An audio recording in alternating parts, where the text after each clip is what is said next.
Come on in. Yes, it's another edition of the Weekly Entertainment News Podcast. I'm your brother Hiram Hakeem, and once again, I'm in the building.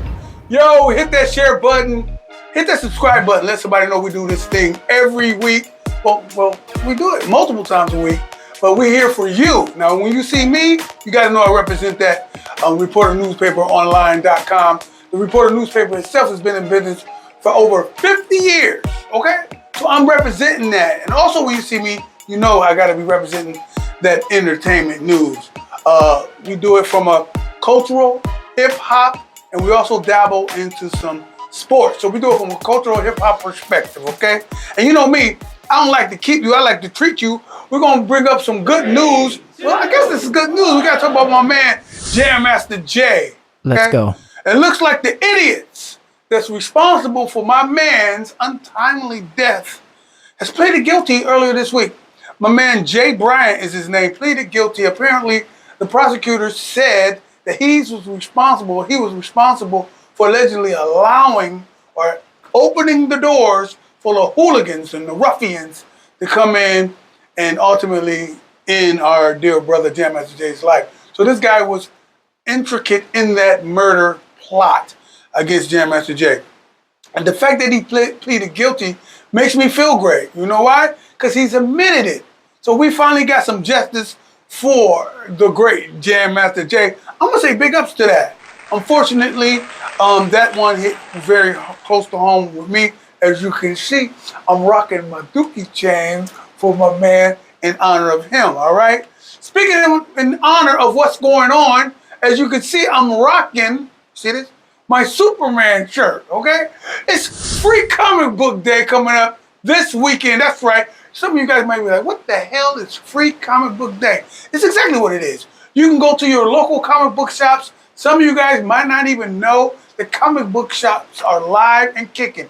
Here in my particular area, it's a whole bunch of them. One in particular, Red Curtain Comics, has been dominating the market here in Akron, Ohio for quite some time, and they are totally the place to be this May the 2nd, National Comic Book Day. Now look, you might not have a red curtain in your neck of the woods, but I'm sure you got some type of comic book store that's going on. So let me let you know what's happening. You're going to be able to go in early while supplies last, and there's going to be a plethora of books for you to have free.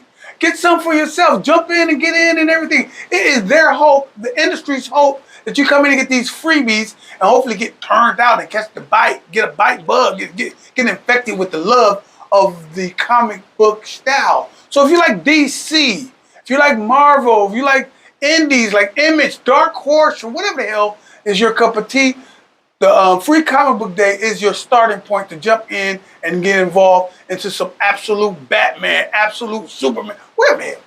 You know what I'm saying?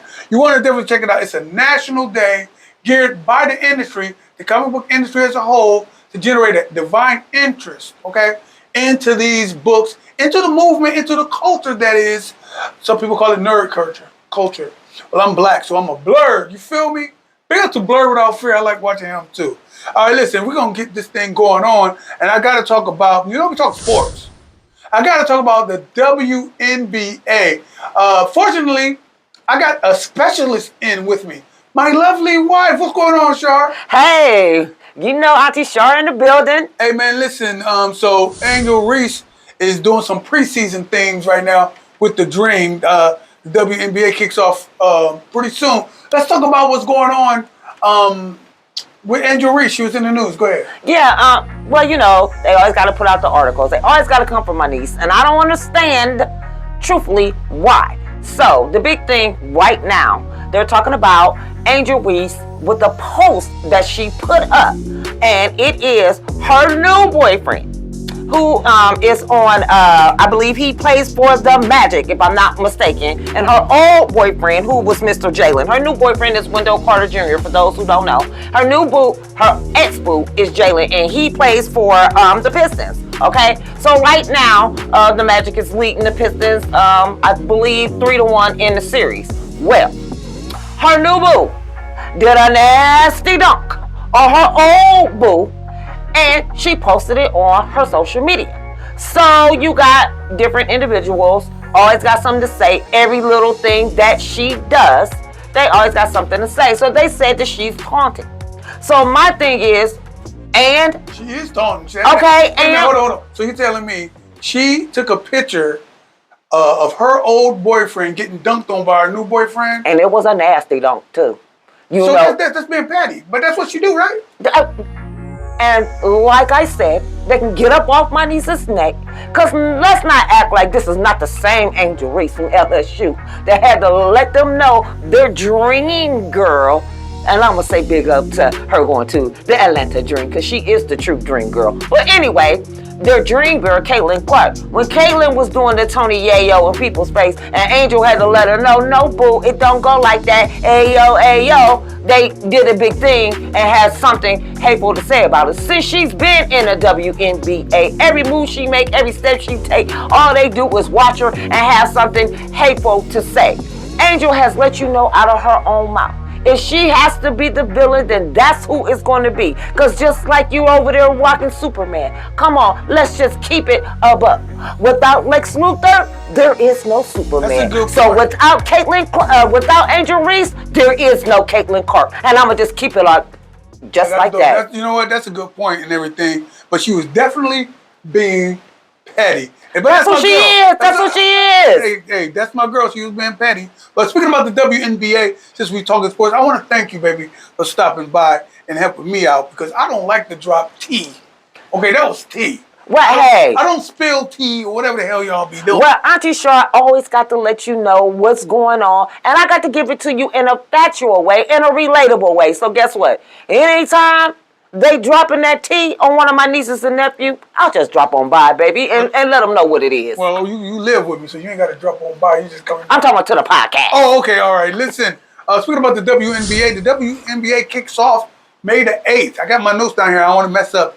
May the 8th, that whole weekend. So it's the 8th, the 9th, and the 10th, that whole weekend. So, hey, I got a couple of games written down for you and yours. Starting on Friday, that's the 8th, Connecticut is going to play New York.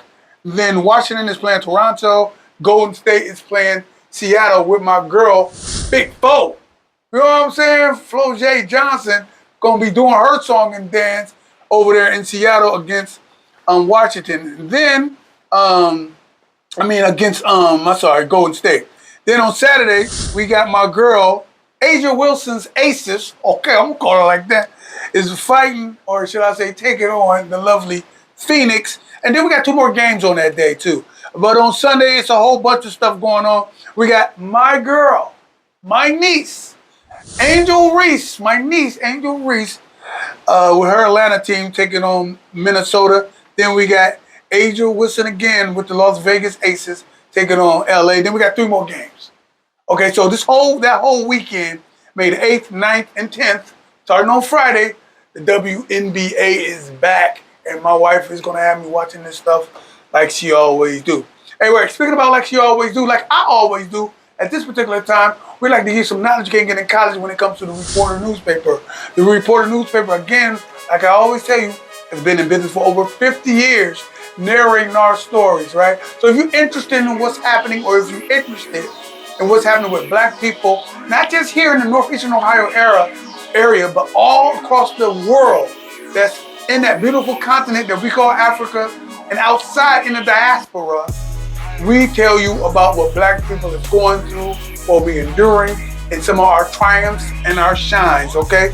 Our grinds too. Pick up the Reporter newspaper, have it sent to your house. Also, don't forget to check us out online, the Reporter newspaper online.com. Now, one of my favorite parts of the show, okay? I gotta talk about this thing right here. You see it, it's Shedeur. Okay, and then I got some notes, man. I got some notes for you and yours. But this, I want to talk about this. Everybody's going crazy about Mary Kay Cabot's take on who should be starting with the Cleveland Browns. Now, some of you guys might not know who Mary Kay is, but she's a quote-unquote, the authentic voice, the lead voice coming out of Cleveland. She's a beat writer for the Cleveland.com, the Plain-Deal, whatever the hell. She is that voice. She's been in this area for years. So she is one of the main persons that people listen to. Okay, she got on her little article. They tweeted it out. She said something to the effect that she saw this little mini camp, this volunteer mini camp. She saw what happened, and it's looking like your boy is talking about Deshaun Watson is doing a great thing. And she also said in that same article, she said if it was left up to her, I'm paraphrasing, she believed that he should be the starter on day one. That's what was said. She said he was doing pretty good. He looks good, but if it was left up to her, she would have him named quarterback day one. Now here's what the power of media is about. Okay.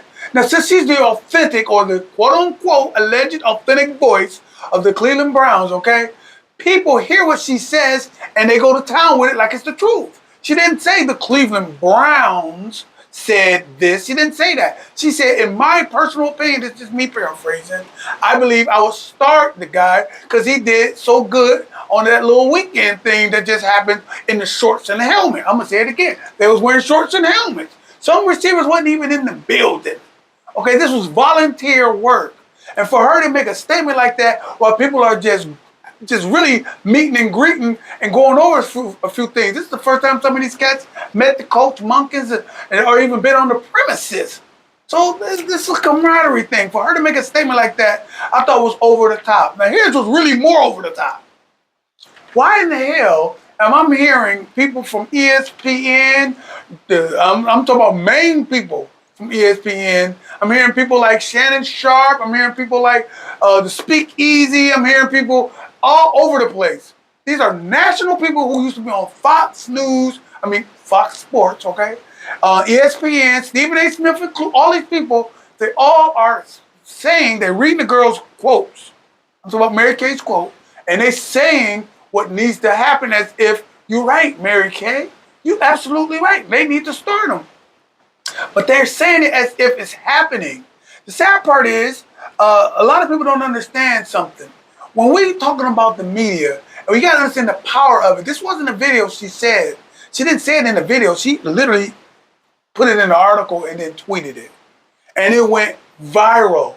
And the power of her having that seat that close to the Browns, it makes it almost valid.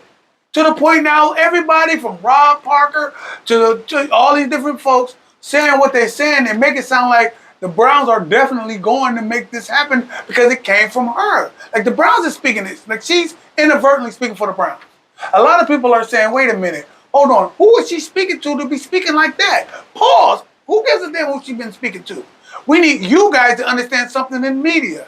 The lady said, I think. I think don't mean that they said. I think means, is my personal opinion, I'm thinking Shedeur should be the one. Speaking about that, why did my brother, my nephew had to come out and say, hey, stop speaking about my brother. Big up to Shiloh. He said, hey, since my man been in town, you ain't got nothing good to say. You are taking down female journalism, taking it down to 80 years ago with this gossip stuff you're doing. Shiloh, I'm going to tell you something. Make no mistake.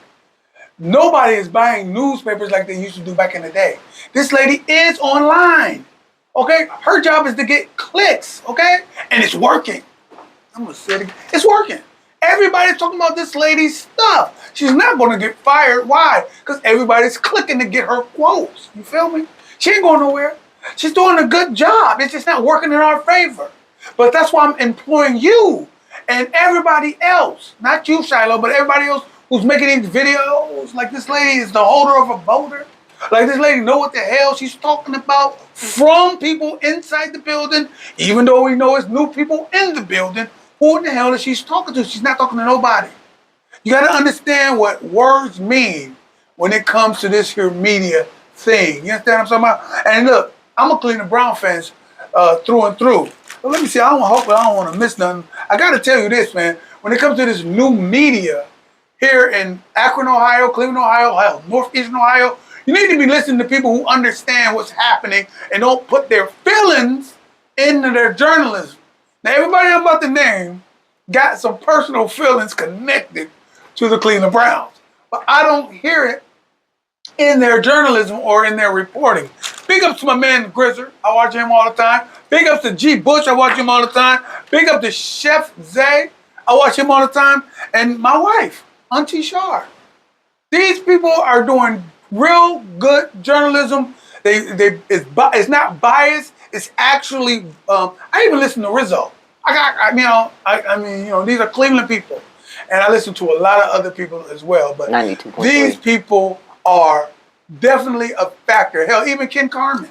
Mm-hmm. Thanks, babe. Even Ken Carmen from 92.3, the fan. So I listen to. I even listen to more people from that as well. But I don't like to listen to people who just spitting stuff for the sake of clicks. It gets me upset sometimes because I'm emotionally connected. But I also know, as a media arts teacher in high school, okay, I also know that this is their job.